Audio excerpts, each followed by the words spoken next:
ये अग्रवाल नेम की हिस्ट्री क्या है? They are job creators. उसकी प्रमुख भूमिका है देश के आर्थिक विकास में।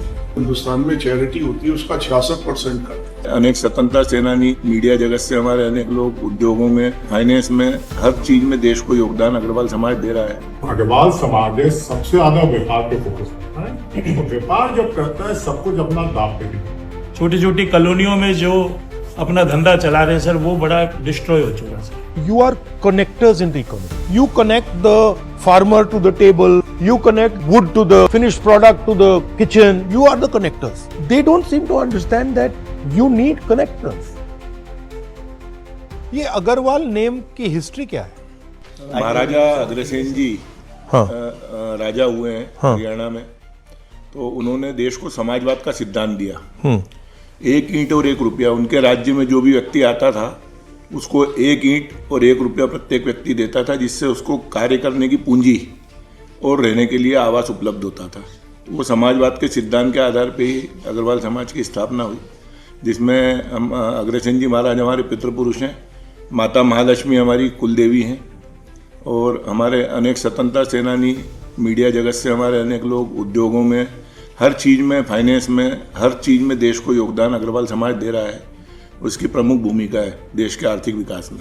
हिंदुस्तान में 5% लगभग अग्रवाल हैं, लेकिन जो हिंदुस्तान में चैरिटी होती है उसका 66% करते हैं। समाज के साथ एक सबसे बड़ी चीज है कि दे are job creators.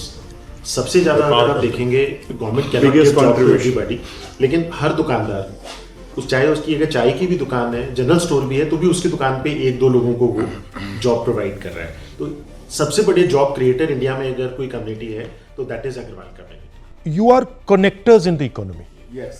Right? Meaning that you connect the farmer to the table, you connect the wood to the finished product to the kitchen. You are the connectors. They don't seem to understand that you need connectors. You cannot do without connectors. It cannot be that just you have one guy sitting on the top and वो सबका मतलब खून चूस रहा है ऊपर से। Sir they will understand, लेकिन बहुत देर हो चुकी होगी सर। हाँ, and damage will be tremendous. जैसे अभी इंडिगो के साथ हुआ, ऐसे ही हमारे सेक्टर्स के साथ होगा सर। मोनोपोलाइज हो गया, इंपोर्ट बेस्ड हो गया, खाने के लिए अरे देखेंगे भाई। So what is the issue? आजकल एक समस्या जरूर है, एक डर का माहौल सब में है।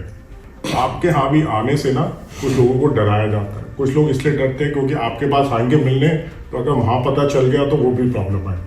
तो एक डर का माहौल जरूर है। और व्यापारी, देखिए एक चीज जो पिछले सालों में हुई है, व्यापारी को किस तरह चोर बना दिया गया है। लोग ये रियलाइज नहीं करते, जो लोग व्यापार करते हैं वो सबसे पहले अपने घर से पूंजी लगाते हैं।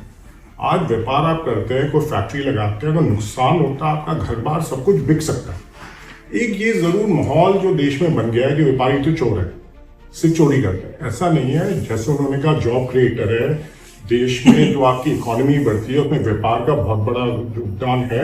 और जो अग्रवाल समाज है सबसे ज्यादा व्यापार पे फोकस करता है। तो व्यापार जब करता है सब कुछ अपना दाव पे भी।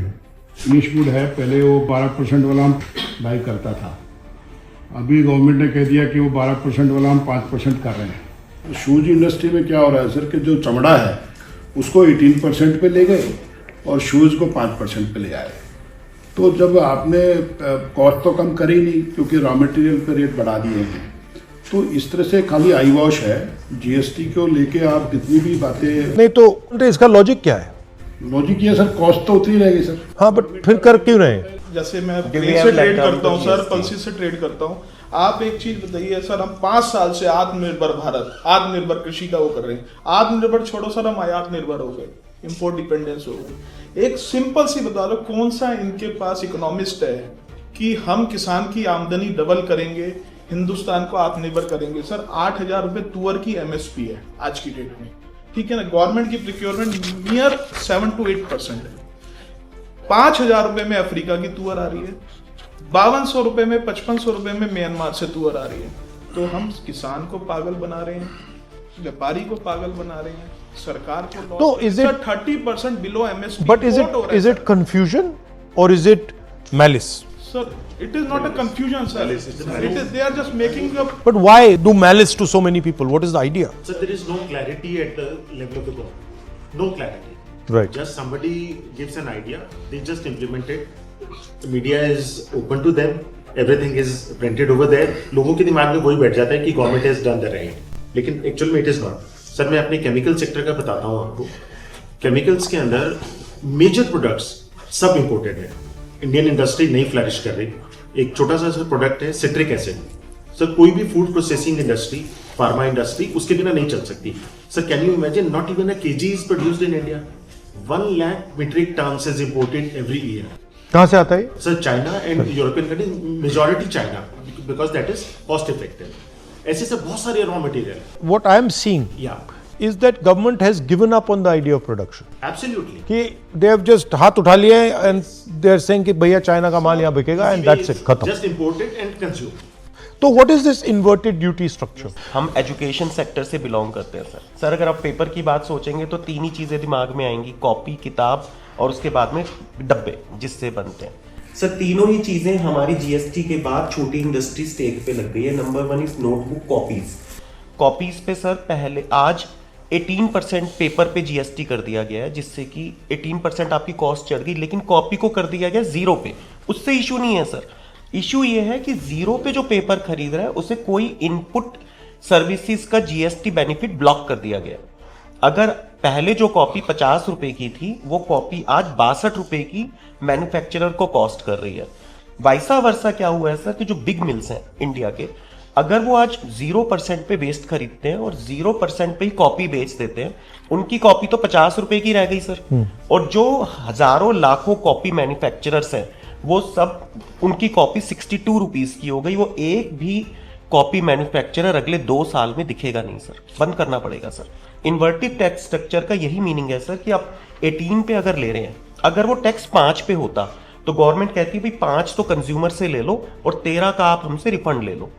लेकिन अगर 18 पे वो प्रोडक्ट, 18 पे वो पेपर खरीद रहे हैं और 0 पे बेच रहे हैं, तो उन्हें 18 का 18% गवर्नमेंट को जीएसटी को जमा कराना पड़ेगा, क्योंकि जो भी प्रोडक्ट 0% जीएसटी में है उनका ITC input claim government block कर देती है। ये शक्ति जो करवा रही है, ये कौन कौन लोग हैं? जो सरकार को चंदा देती है, सर, few जो सरकार से MNCs लाभ लेती है। So big business, big bulls, big bull, जो इंडस्ट्री चला रहा है पेपर बनाने की, big industrialist. बिग Second, अकेला तो नहीं करा सकता। Then बड़े हाउसेज हैं पेपर बनाने वाले। ठीक है। Third, So the policies of the government which is meant for them. so government has been captured by big business and bureaucrats. So it is a combination between big business, government and bureaucrats. मुझे ऐसा लगता है कि कुछ 100 लोगों की एक community है जो आज इस देश को पूरे को कंप्लीटली रन है। वो उन्हीं की एडवाइस के ऊपर इस काम को किया है। उसमें 100 लोग. We cannot have a system that is running for 5% of people. Like I talk about Jati Janganna and I say look, 90% of population is not being represented. But I can use that same frame here. Two guys sitting over there, that they are the 5%, वो पूरा चला रहे हैं और आप लोग मतलब डूब जाओ, मर जाओ, कुछ भी हो जाए, it doesn't matter to anybody. आज हम कृषि प्रधान देश थे, कृषि का बेड़ा गर्क हो गया सर। हमारी industry, pulses industry, rice industry, it's on the horns of sinking, it's almost sinked sir. Sir आज हम जीएसटी की बात करते हैं, कितना एडवर्टीजमेंट आता है, दालों पे जीएसटी नहीं है, चावल पे नहीं है सर। 25 किलो तक की पैकिंग पे जीएसटी है 5%। कंज्यूमर 25 किलो से नीचे ही खाते हैं। 1 किलो, 1 किलो, 2 किलो, 5 किलो, सब पे 5% जीएसटी है। लेकिन the advertisement you read, there will be no GST on pulses and rice. Delhi के अंदर कोई आइटम स्पाइसेस की, ड्राई फ्रूट की कोई अपनी पैदावार नहीं है। दिल्ली एक शुरू से डिस्ट्रीब्यूशन सेंटर रहा है जिसको इस गवर्नमेंट ने ख़त्म कर दिया। आज दिल्ली के अंदर कोई भी कोल्ड स्टोरेज की व्यवस्था नहीं है और सारे कोल्ड स्टोरेज, कम से कम 100 के करीब कोल्ड स्टोरेज कुंडली में है हरियाणा के अंदर, जिनमें हमारा सारा माल स्टोर होता है। अब गवर्नमेंट ने ये कर दिया कि आपको वहाँ पे भी जीएसटी लेना पड़ेगा। अब एक छोटा व्यापारी कितनी जगह जीएसटी लेगा, उसका वहाँ 20 कोल्ड स्टोर में माल है। इन्होंने सर एक पहले यह सर्कुलर हमने दिया, इसके अंदर ये लिख दिया कि आप माल रख सकते हो अपना कोल्ड स्टोर के अंदर हरियाणा में। उसके बाद ये उसी डिपार्टमेंट ने सर्कुलर निकाल दिया कि आपको जीएसटी लेना पड़ेगा। Okay. If you are using small and medium business as a funding source, you cannot concentrate power like the Prime Minister. Prime Minister is basically saying that I'm going to build monopolies in every industry. After that, he is saying that none of these monopolists can support the opposition. Khatam Gani. He thinks that India can become like a Japan or a Korea. But what he does not realize is that their monopolists are all producers. Our monopolists are all traders. All traders, they're exporting it. So our guy will never produce like a Honda or a Toyota or a Nissan. Something else. They are innovators also. Innovators. No, our guys are innovators. Sir हमारे साथ I mean, हमारे में innovation की कोई कमी नहीं है. You can do it. Sir, Easily. we have the potential, but we are not using the potential. Sir, we don't have funds for that. Exactly. It's a finance. But specifically मुझसे आप क्या चाहते हो? कोई एक चीज रेज करनी है क्या? बेसिक प्रॉब्लम ये है कि हम लोगों का बिजनेस लगभग खत्म हो गया सर मैंने 10 साल पहले आपको उत्तराखंड में सुना था, आप ये कह रहे थे कि मोदी जी की पॉलिसी छोटे दुकानदारों को खत्म कर रही है, बड़े उद्योगपतियों को दे रही है. उस टाइम सर मुझे भरोसा नहीं था आपकी बात पे. मुझे ऐसा लगता था मैं जे कॉलोनी में बैठा हूँ, मेरी दुकान पे ये बड़े लोग क्या करेंगे. आज सर मेरा बिजनेस ऑलमोस्ट 80% खत्म हो गया है. और मेरा ही नहीं सर, जो सुबह सब्जी वाला मंडी जाता है 2000 की सब्जी लाता है सर, उसका 10 रुपये का धनिया पुदीना ऑनलाइन आ रहा है सर, वो भी बेचारा कहीं ना कहीं ख़त्म हो गया. तो मेरी आपसे एक छोटी सी डिमांड है सर कि कहीं ना कहीं हमारी इस वॉइस को किसी प्लेटफॉर्म पे उठाया जाए कि हमें प्रोटेक्ट किया जाए. हम बहुत छोटे छोटे दुकानदार छोटी छोटी कॉलोनियों में जो अपना धंधा चला रहे हैं सर, वो बड़ा डिस्ट्रॉय हो चुका है.